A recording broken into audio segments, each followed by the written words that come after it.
Leave. Only family is allowed here. Those were my father's exact words to me. And he said them at my own sister's wedding. I had just flown 18 hours to be there. I was standing on a gravel path outside a beautiful wedding venue, still holding my carry-on suitcase. Soft violin music drifted through the open doors behind him. Guests laughed inside. Champagne glasses clinked softly. Warm white lights glowed through the windows.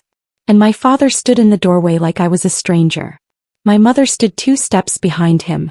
She said nothing at all. 3 days later she called me about something else. A wedding bill.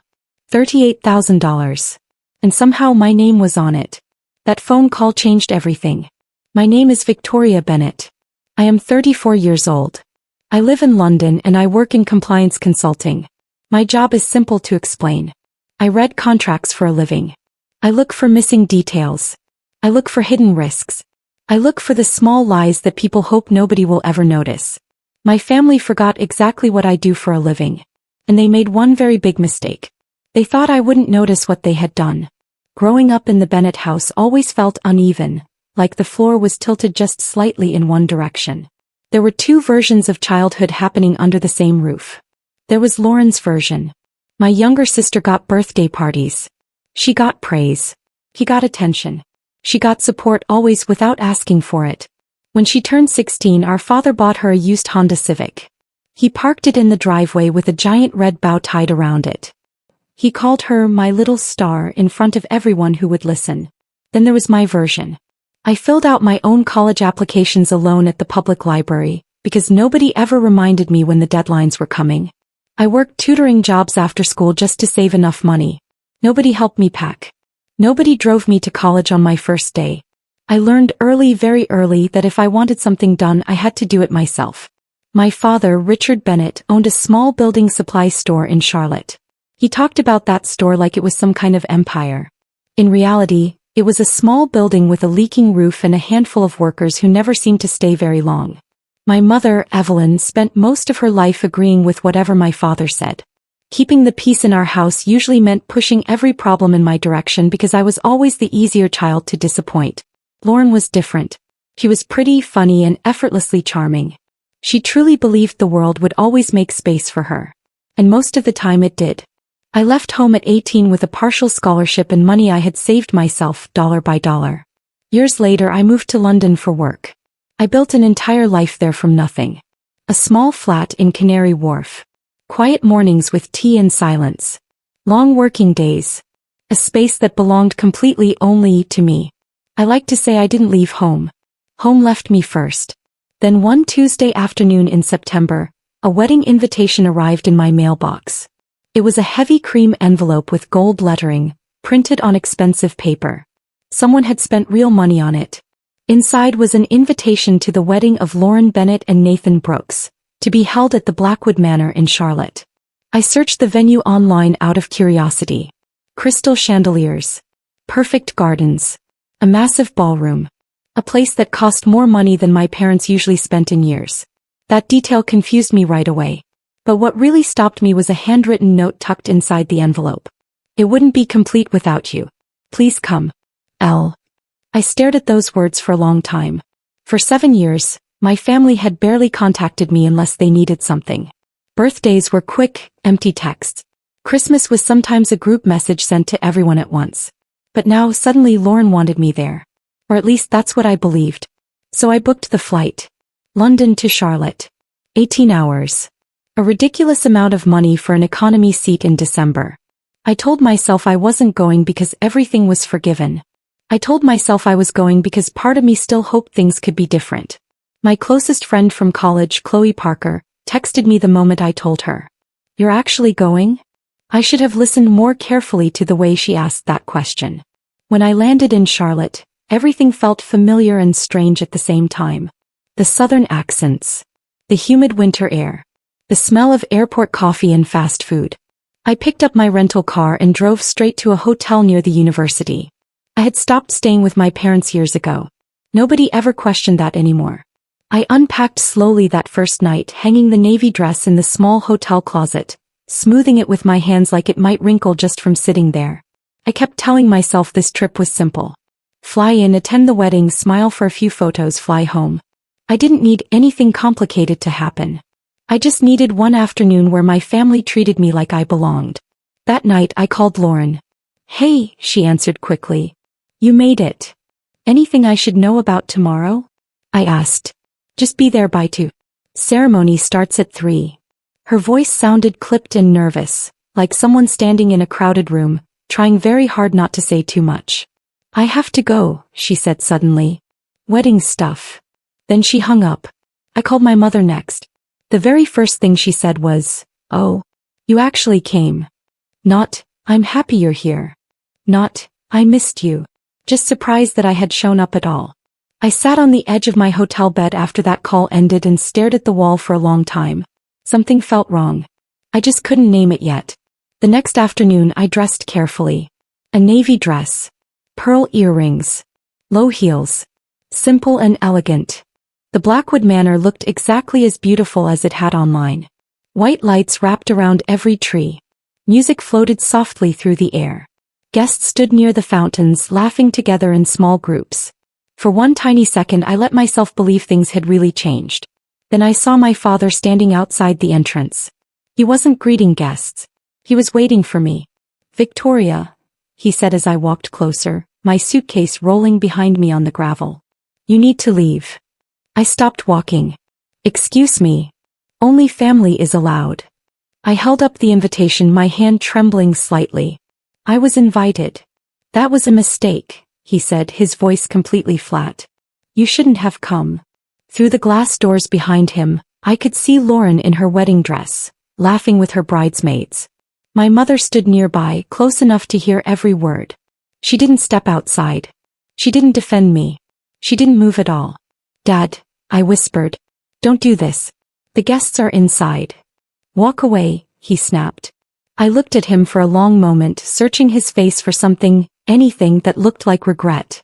I found nothing there. Not a flicker of guilt. Not a second of hesitation. Just a man standing firmly between me and my own sister's wedding, guarding a door like it belonged to him alone. "Please," I said one more time, quieter now. "I flew 18 hours, Dad." "Then you wasted a flight," he said. Those words landed harder than anything else he had said. I felt my throat tighten, but I refused to let him see me break down right there on the gravel, in front of a venue full of strangers who would never know my name. So I swallowed it down. I turned around. I walked back across the gravel path, pulling my suitcase behind me, got into my rental car, locked the doors, and finally let myself cry. Not because I had missed the wedding. Because I had let myself hope. That night, still wearing the navy dress, I sat in my hotel room with the television playing silently in the background. I called Chloe. "They did what?" she shouted. I told her everything. The invitation. My father blocking the entrance. My mother watching in silence. Lauren laughing inside while I stood outside holding an invitation that nobody had honored. Chloe went quiet for a moment. Then she said, "Victoria, people don't do something this extreme without a reason." "You don't know my family," I said. "No," she replied slowly. "I think something else is going on here. Something you don't know yet." I almost flew home the next morning. I even opened the airline website and stared at an earlier flight back to London for nearly 10 minutes. But I didn't book it. 3 days passed. Nobody called. Nobody apologized. I worked remotely from my hotel room during the day and tried very hard not to think about the wedding at night. Then I made the mistake of opening Instagram. Lauren had posted dozens of wedding photos. The flowers. The cake. The dancing. Sunset pictures by the fountain. A honeymoon countdown. There wasn't a single photo of me. Not one caption mentioned that I had even been there. Then my mother posted a photo collage. Old family pictures. Baby photos of Lauren. And one old photo of me and Lauren sitting together on the porch as little girls. The caption underneath said, "So proud of both my girls." I stared at the word both for a very long time. If I was really one of her girls, why was I left standing outside in the cold? The next morning my mother finally called. But she wasn't calling to apologize.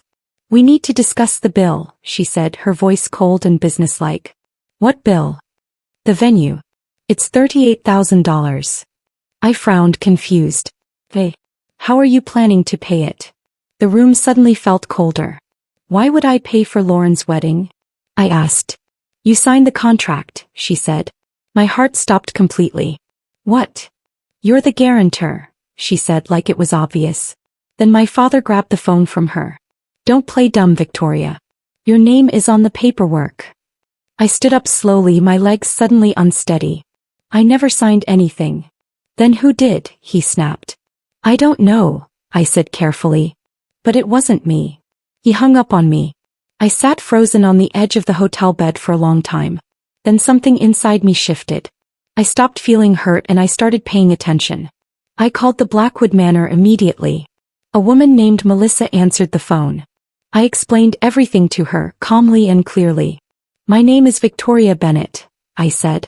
I understand I'm listed as the guarantor for the Bennett wedding. But I never signed that agreement. Silence. Then Melissa spoke carefully. Miss Bennett, if that's true, this is extremely serious. I know, I said. I'd like a copy of the contract, please. Then I called Chloe. It's real, I told her. She didn't panic. She became completely focused. Okay, she said. It's how we work. The family pressure started almost immediately. My Aunt Margaret called first. Honey, your mother is devastated, she said gently. She says you promised to help pay. I never promised anything. Then came the emails, the texts, the voicemails. Family first. Don't destroy your parents over money. You make good money, just pay it. 22 relatives, all repeating the same story. That I had agreed to help. That I was breaking a promise. That I was being selfish. I saved every single message. Every voicemail. Every screenshot. In compliance work, documentation matters. It matters even more when someone else is rewriting your entire story without you. Some nights I lay awake listening to those voicemails again, hearing the same practiced sadness in every relative's voice, like they had all read from the same script before calling me. Nobody asked how I was doing. Nobody asked why I had been left standing outside a wedding I flew 18 hours to attend. They only asked when I would pay. Then my cousin Ethan texted me, breaking the pattern. Something feels off, he wrote. I don't think they're telling the whole truth. Out of 22 people, he was the only one who questioned anything at all. Then Lauren called. You need to just pay the bill, she said, her voice tight and impatient. I laughed once, a short, disbelieving sound. You kicked me out of your wedding. That was Dad's decision. But you let it happen. Silence. Then she sighed. Look, Dad handled the contract months ago. It's done. Just pay it and move on. I never signed anything. You can afford it, she snapped. I leaned back slowly against the headboard. Did you know Dad used my name? 5 long seconds passed. Then she said quietly, it doesn't matter. That told me absolutely everything I needed to know. My father called again the next day. This time he tried threats. I talked to a guy who knows real estate law, he said, sounding proud of himself. The contract is legally binding. Did your buddy explain what happens if the signature was forged? I asked calmly. Silence. Then anger. You think you're smarter than everybody because you live in London. No, I said. I just know what forgery means. Another silence followed. That silence mattered more than anything he could have said, because innocent people deny accusations immediately without hesitation. Guilty people pause first. Then my mother called me alone. At first she sounded emotional, almost sad. Then, without meaning to, she accidentally told me the truth. We had no choice, she cried. The venue needed a guarantor. Our credit was ruined. I sat up straighter, my whole body suddenly alert. So you used my information? We had your social security number and old tax papers from your room. My chest tightened painfully. You forged my signature. We didn't steal anything, she snapped suddenly. You're our daughter. There was the confession hiding inside her own defense. She didn't even seem to realize what she had just admitted out loud. To her, using my name felt like a small, forgivable thing, something owed to her simply because I was her child. She had no idea how serious it actually was, and somehow that frightened me more than the forgery itself. A few days later, Ethan warned me about an upcoming family brunch. My mother was gathering everyone together. Apparently, the goal was to help Victoria see reason. Chloe laughed when I told her. They think they're staging an intervention, she said. What if they are? Then let them, she said simply. Sunday morning the contract finally arrived in my email. I opened the PDF slowly, my hands cold. There it was. The guarantor agreement. My name typed neatly across the top of the page and below it, a signature. Victoria Bennett. But it wasn't my handwriting. Someone had tried to copy it. The loops looked wrong. The slant was wrong. The pressure of the pen was wrong. I opened my passport and placed it beside the contract. My real signature sat there, clear and familiar. The two signatures didn't match. Not even close. That's not my signature, I whispered to the empty room.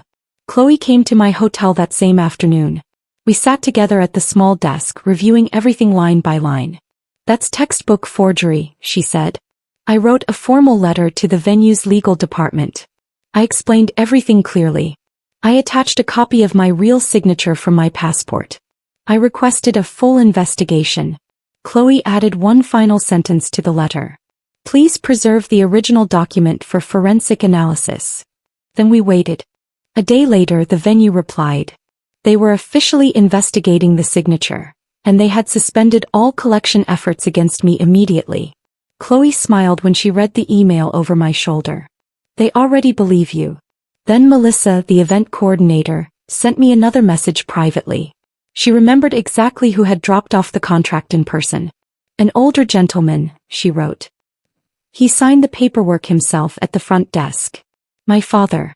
My father had walked into that venue and signed my name himself like my identity belonged to him. Sunday finally arrived. The brunch. The family meeting. The public pressure campaign ready to begin. I dressed carefully. A white blouse. A navy blazer. Professional. Controlled. The folder sat on the passenger seat beside me in the car. The contract copy. My passport. The letters from the venue. Everything organized tab by tab, exactly the way I organize evidence for work. When I walked into Aunt Margaret's house, 15 people looked up at once. My father sat at the head of the table. My mother sat beside him. Lauren sat next to Nathan.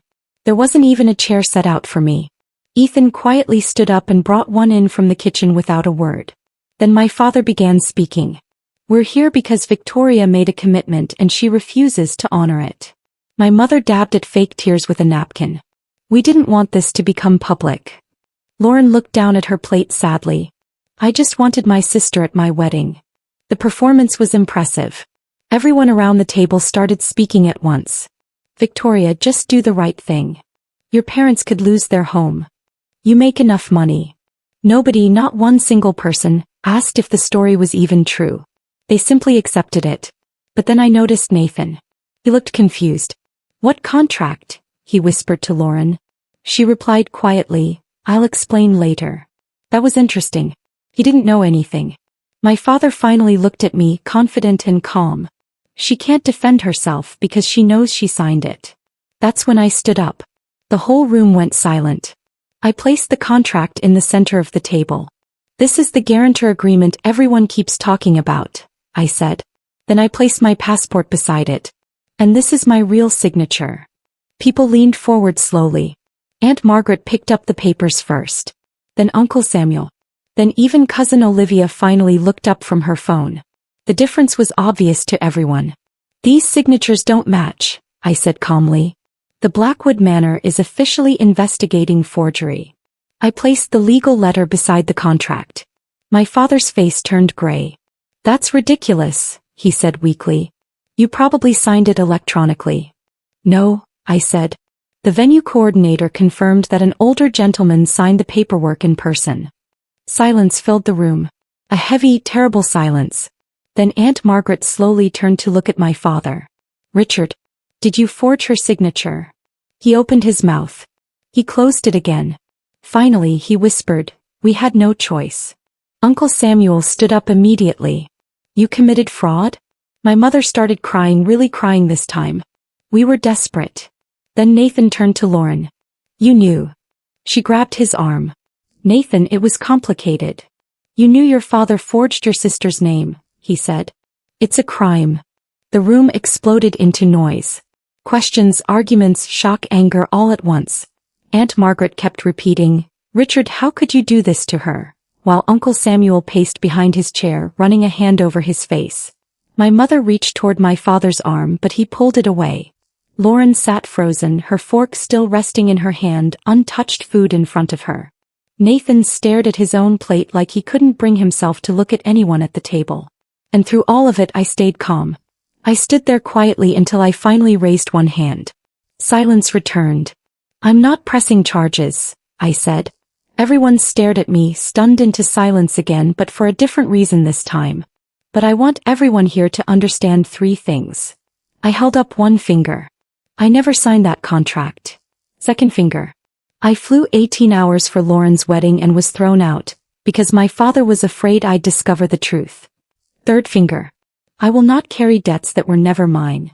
My mother started crying harder. "Victoria, please." "No," I said softly. "I'm done being the person this family only calls when they need money or a signature or someone to blame." I gathered my papers slowly and calmly. Then I looked around the room one last time, meeting every eye that would meet mine. "Kindness is not a contract," I said. "And family is not a blank check." Then I walked out. Nobody stopped me. Outside, the winter air felt cold and clean against my face. As I reached my car, I heard shouting through the open window behind me. Nathan's voice, sharp and furious. "You lied to me about the money. You lied about your sister. What else did you lie about?" I didn't stay to listen to the answer. Ethan came outside a minute later, his hands in his pockets. "That took guts," he said quietly. "You helped," I told him. He shrugged. "Most people inside are on your side now." "What about Nathan?" "He says he needs space." I nodded and then I drove away. Monday morning, while checking out of the hotel, I received the final email from the Blackwood Manor. The investigation was complete. The signature did not match mine. The guarantor agreement was officially void. All $38,000 in debt returned to the original contracting parties, Richard and Evelyn Bennett. I stood in the hotel lobby reading that email over and over again. Finally it was over. I owed nothing. 3 days after I returned to London, Lauren called. Her voice sounded smaller than I had ever heard it. "We cancelled Bali," she said quietly. "Nathan says he can't trust me." I stayed silent, waiting. "He wants us to use the honeymoon money to help pay the venue. Are you going to?" I asked. "I think I have to." Then she started crying, real crying this time, not a performance, not manipulation. Just pain. "I was wrong," she whispered. "Yes," I said gently. "You were. How do I fix it?" "You start by telling the truth." The call ended quietly after that. No magical ending. No instant forgiveness. Just honesty for the first time in a very long while. A week later my father called. The venue was threatening legal action. He had sold his truck. He had sold store equipment, trying desperately to pay the debt. Then he admitted something else. "I also signed your name for the table and chair rentals," he said quietly. "Another $4,500. I closed my eyes. "Dad, I'm not saving you from this." "I know," he whispered. Then for the first time in years he apologized without a single excuse attached to it. "I thought you'd quietly pay it," he admitted. "Because that's what you've always done." "Yes," I said. And that honesty hurt more than the forgery did. Because he was right. I had spent years quietly cleaning up everyone else's messes without ever being asked if I wanted to. Not anymore. Months passed. Life slowly changed for all of us. Richard and Evelyn started a payment plan with the venue. My mother took a part-time job at a local grocery store. Lauren and Nathan began going to counseling together. The venue chose not to press criminal charges against my father. One afternoon my mother mailed me a handwritten letter. It said, "I'm learning what it means to earn a relationship instead of demanding one." I didn't answer right away. Not because I hated her. Because I was finally learning that I didn't have to rush to fix everything for everyone else all the time. Back in London, life became quieter. Steadier. I started saying yes to things again.